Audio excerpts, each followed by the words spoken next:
Ambassador, there's a growing speculation that Azerbaijan may be the next Muslim majority country to join the Abraham Accords. How realistic is that scenario and what to expect from it? Because you've been ambassador to Azerbaijan, there are pretty close relationships. What else do you think it can bring in its value? It's a funny question in a way, because long before there was an Abraham Accord, there were relations between Israel and Azerbaijan.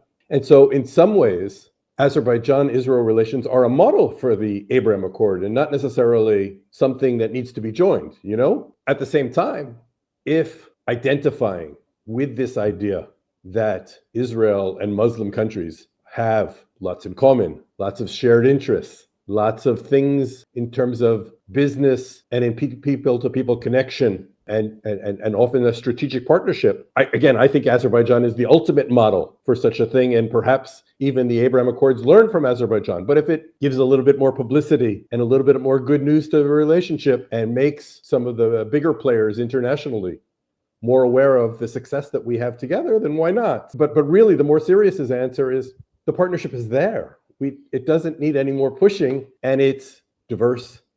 And anybody who ever has walked the streets of Baku as an Israeli like me and tells people that they're from Israel, the immediate answer you get from a taxi driver, from a waiter selling, serving tea is, "Oh, you're our friends, Dostlar, and we have much in common." And you say the word Azerbaijan in Israel, and people have a similar reaction. And that doesn't happen just because of a treaty or a signed agreement. It comes to 30 plus years of international relations and partnership, but also historic ties of Azerbaijanis and Israel and Israelis and Azerbaijan. We have some history together, and we know each other, and that's a good thing. Ambassador, do you think that Azerbaijan's accession could actually pave the way for broader Turkic alignment with Israel, possibly Kazakhstan, Uzbekistan, others? Well, Israel has relations with all of those countries. Mm-hmm. They exist. I think that the more Syria. No. So that's to me the more interesting direction to talk about.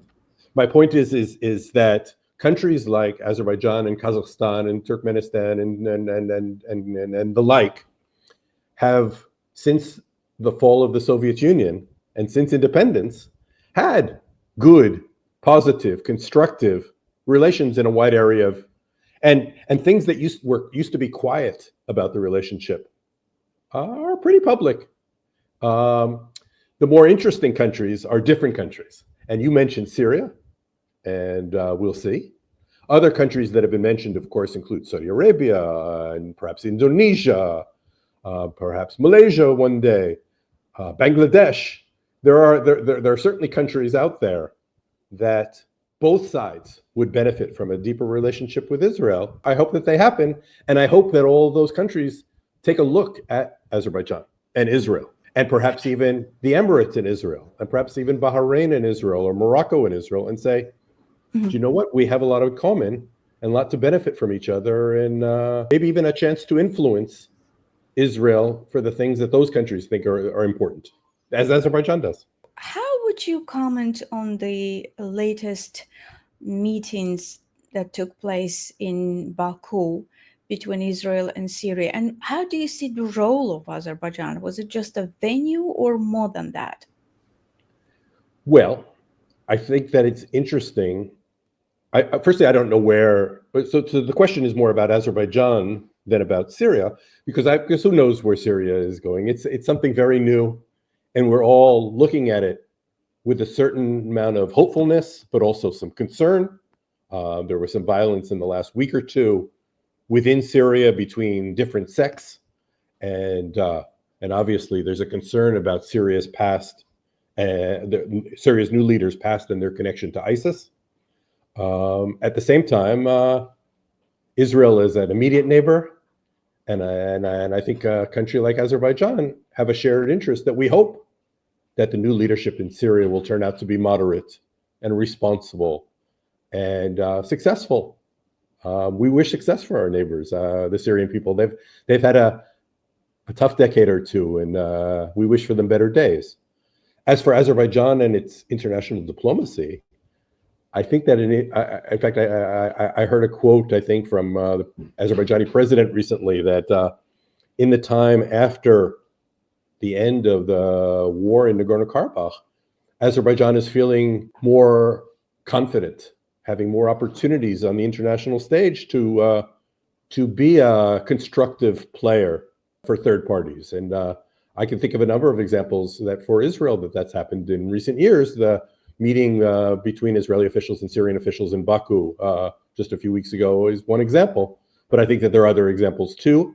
And I think that that's a nice trend for Azerbaijan. And if it gains a position, a reputation as being a constructive, responsible international player, that I think that that's good for Azerbaijan. President Trump, in his Nowruz letter to President Aliyev, specifically mentions Azerbaijan's contribution to cooperation with Israel. Do you think that indeed this cooperation is opening doors to Washington? Do you see the Jewish diaspora's role in bringing the new U.S. administration closer with Aliyev government in Baku? So I'll tell you a story. So last winter, so I guess it was in late January, I was in Baku. I'm in Baku somewhat regularly. We have direct flights by Azerbaijan Airlines between Tel Aviv and Baku. That's only 2.5 hours. It's easy to do. And I have some business interests, and so and I like the kebabs, and I like the nar, and I like the people, and I like the tea, and I feel comfortable and at home with friends. But so I was there in January, and I heard from a friend that she also was in Baku during those days and was in Azerbaijan with a delegation of American Jewish businessmen. And she said, we're staying at the Four Seasons Hotel near, in the center of Baku. Will you come over and have dinner with us one night and talk about the relationship? And I did. And, again, any invitation to dinner in Baku, who says no? Nobody says no. The food's always going to be good. And but I met these American Jews who were in Baku for the first time. And we spent the evening talking about exactly your question. And it was in January, right? Just when Mr. Trump's second term began.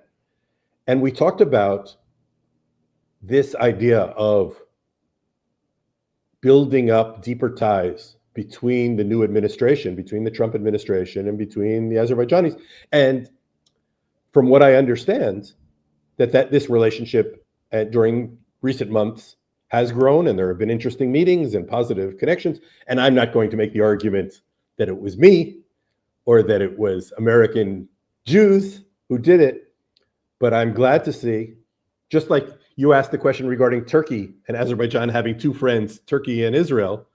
For Israel, our closest ally is the United States, but a very, very important regional ally is Azerbaijan. And so if those two friends can come together and we can play a little bit of a role in it, mashallah, that's a beautiful thing.